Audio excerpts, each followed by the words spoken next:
اعوذ باللہ من الشیطان الرجیم، بسم اللہ الرحمن الرحیم۔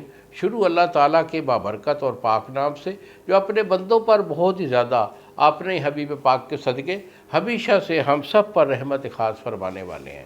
کشتہ سعد حکیم بابا سیف اللہ کی طرف سے میرے تمام دوستوں کو السلام علیکم ورحمۃ اللہ وبرکاتہ۔ جی تو دوستو، آج میں اپنے دوستوں کو جریان کے متعلق کچھ بتانا چاہوں گا۔ جریان اکثر بچوں میں یہ چیز ہوتی ہے کہ جریان قطرے آنا شروع ہو جاتے ہیں، اور اکثر بچے جو ہے نا وہ اس کو ایوائڈ کر لیتے ہیں۔ بچہ ایوائڈ ہی کرنا چاہیے۔ مرض کا اسٹارٹ اسی طرح ہی ہوتا ہے، جیسے آپ نے سنا ہے نا کہ آندھی جو ہے نا ایک دم سے آتی ہے اور ایسا ایسا جاتی ہے، اور اس طرح جو چیونٹی ہوتی ہے وہ ایسا ایسا رینگتی بڑا سفر کر جاتی ہے۔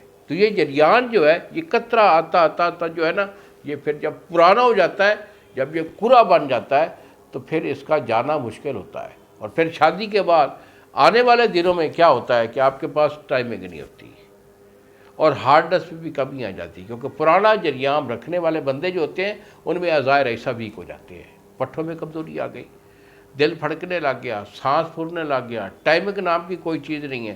تو بیٹا اس کو برس جب شروع ہو تو اسے فوری پکڑنا چاہیے۔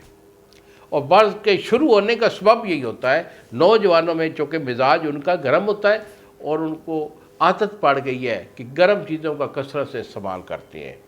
والدین میں وہ شعور نہیں رہا، ان کے اندر وہ چیز نہیں ہے کہ ہم نے بچوں کو دینا کیا ہے، یا پیسے کی اتنی فراوانی ہوتی ہے کچھ لوگوں میں کہ وہ بچوں کو بہت زیادہ پیسہ دے دیتے ہیں، اور وہ دوست احباب میں پھرتے ہوئے بہت زیادہ ایسی چیزیں جو کہ چکن کے ریلیٹڈ تلی ہوئی چیزیں، سموسا پکوڑا وغیرہ یہ استعمال کرتے رہتے ہیں، تو اس کا یہ ایشو بن جاتا ہے۔ تو سب سے پہلے بیٹا گرم چیزوں کو جو ہے نا وہ کنٹرول کریں، گرم چیزوں سے اجتناب کریں، ٹھنڈی چیز کھایا کریں۔ دودھ، لسی، مکھن، دہی وغیرہ یہ نوجوانی میں خوراکیں ہوتی ہیں، گرم چیز آپ کی خوراک ہی نہیں ہے۔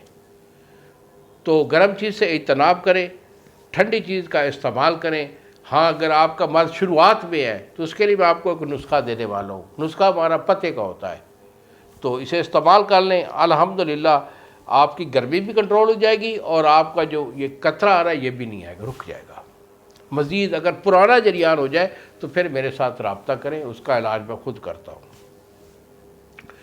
تو بیٹے اس میں آپ نے لینا سمندر سوکھ۔ سمندر سوکھ آپ کی 5 تولے ہے۔ اس کے بعد آپ لیں گے تال مکھانا۔